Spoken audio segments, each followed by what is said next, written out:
What's good, greatness gang? Welcome back to another reaction.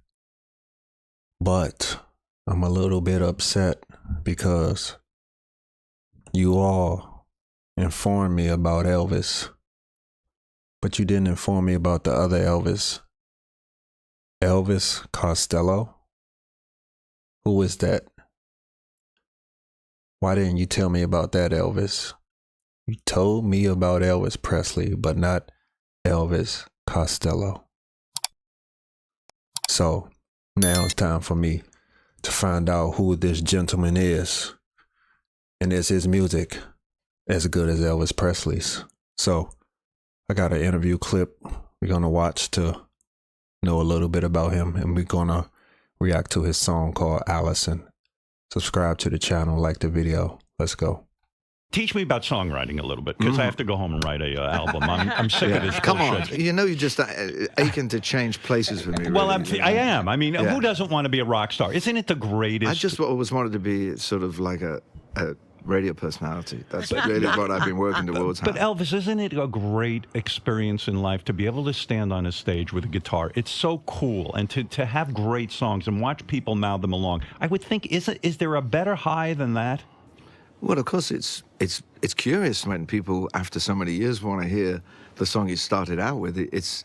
But you got to take it in a good part, and then it's your responsibility to make sure you do that song as well as you can. Is it hard to do that now when someone says to you, play Allison? I've worked out how to do it. For some years, I struggled. I wrote in the book that when we were first in America, like the first couple of times we came once, and it was like a big to-do about it, or so we felt. You know, we went and played the Whiskey A Go-Go on the bottom line, and we thought we'd made it, you know. Yeah. We actually dropped the song Allison out of the set because I thought it was making it too easy for people to like us. Right. You know, I thought, well, that's because that's a likable song. I wanted to make it harder. But I was 22, you know. But 23. that's you, right? Like, I mean, you had sort this of thing anger. You think then, you know. You have an attitude. You want to be rebellious in a way, and you're like, hey, fuck you. You want me to play? Want people to like you. You want me to play Allison? Did you see what he just did? He's in the middle of an interview. And he was just about to start playing the guitar. You know, but 23, that's you, right? Like, I mean, you had sort this of thing anger. You think then, you know. You have an like attitude. You want to nature. be rebellious in a way, and you're like, hey, fuck you. You want me to don't play? want people to like you. You want me to play Allison? Fuck you. I'm going to play something else. You know what I mean? It's like there's anger. You know, anger. Each new song you write is at that time was like, okay, this one's better than the last one, so you got to hear this one. And it's how we got in the trouble when we went on Saturday Night Live, because record company wanted me to play a song off the first record that was, you know, and still this clip gets shown and talked about, particularly anytime anybody does anything outrageous on that show, we get a bit of free publicity out of it. It is so weird to me that you decided to play a different song, and that was so outrageous. Well, I don't understand. I mean, come on. Yeah. Live is in the name of the show. You know, Right. it's like a bit of a clue. It really wasn't that big a deal. And in retrospect, people have written about it afterwards, but you know what? Nobody saw that because nobody had a VCR then. But tell me something. When you go on Saturday Night Live, and then there's all this controversy, you decided in the beginning of the song, fuck you, I'm not going to play the song, I'm going to play a different song. I'm sorry, ladies and gentlemen, there's no reason to do this song here. And then Lorne Michaels and everyone at NBC is pissed off at you. Does that stay with you? Are you nervous at all inside? Or are you just like, I don't give a fuck what these people think at all? I don't think that...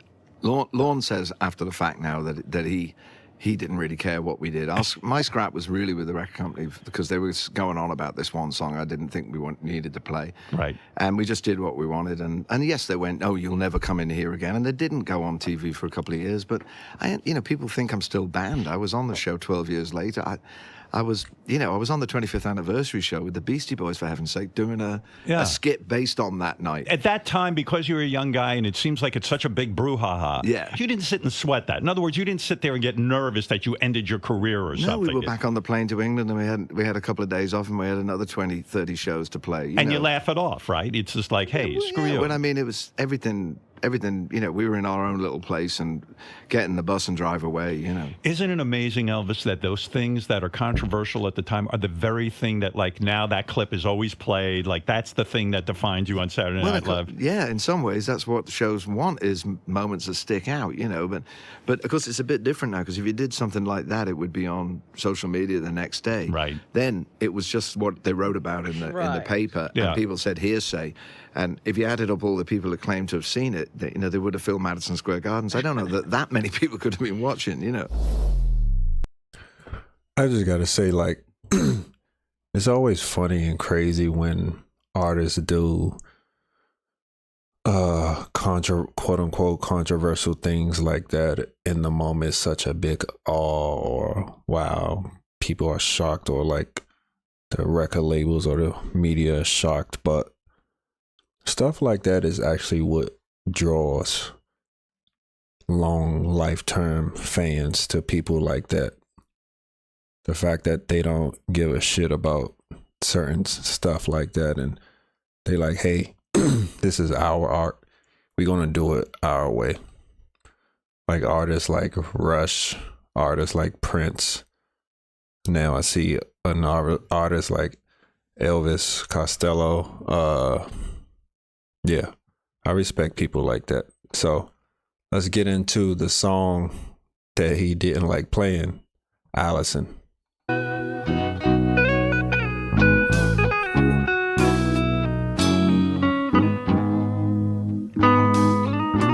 Oh, it's so funny to be seeing you after so long, girl. And with the way you look, I understand that you were not impressed. But I heard you let that little friend of mine take off your party dress. I'm not gonna get too sentimental like those other sticker Valentines. Wait, on the album cover, on a black and white checkerboard, it says Elvis is king? That's what it says? Is he like paying a tribute to Elvis Presley or something? I need to know where his name came from. 'Cause I don't know if you are loving somebody. I only know it isn't mine. Allison, I know this world is killing you. Oh,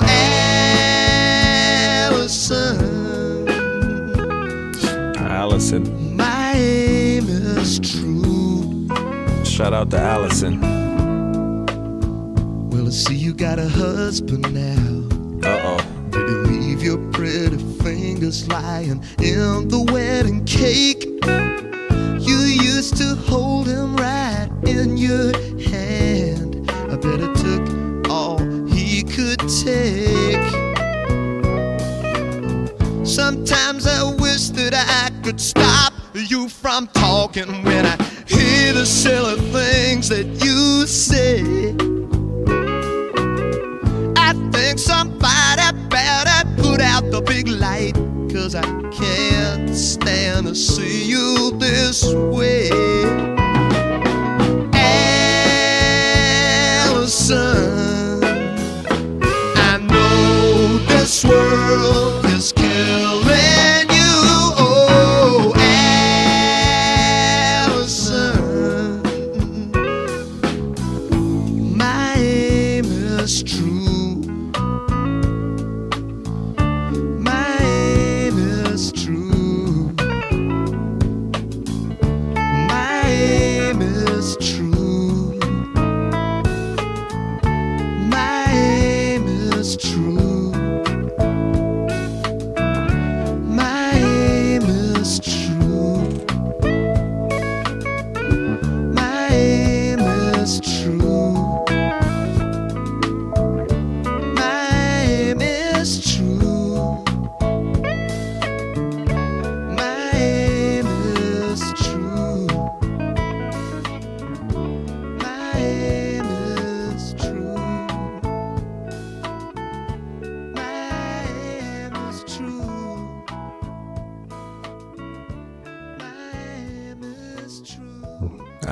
Allison.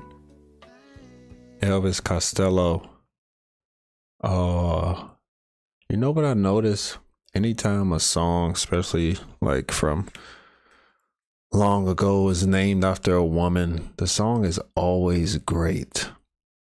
No matter if it was a love song or heartbreak song, women really inspire artists to write great songs about them. I don't know why, but that was a good song from Elvis.